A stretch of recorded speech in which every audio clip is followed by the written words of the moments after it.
اتاني السوداني في المنام اجى بيتي. هاي قصه حقيقيه. لا صدق يعني بالمنام حلم متبين يتراوالك. كيف تمشي يتراوالك ايضا. والله والله خلاك شوف شلون خلاك تمشي ويتراوالك.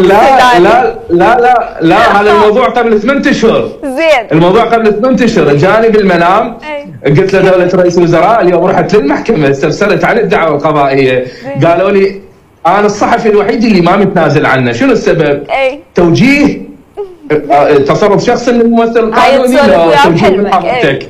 ايش قال؟ حلم هذا لا ياخذها بغير شيء. حلم والله العظيم. زين ايش قال لك؟ فقال لي ايه توجيه من عندي. قلت له ليش دولتك؟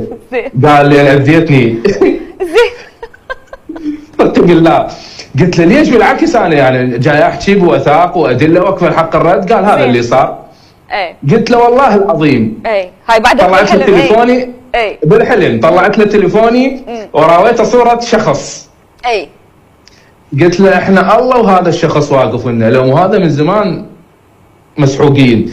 قال المشكله هو هذا الشخص اللي مانعني. منو هذا الشخص؟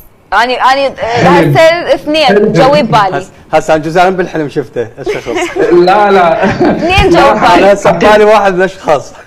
انا هسه اثنين ببالي. منو لا جديات كتلني الفضول هسه. منو حيدر؟ لا والله اذا لا انا ما اقدر اقوله بالعلن حتى لا تفسر بغير اشياء. لكن هذا شخص يعني الله وهو هاي عرفنا.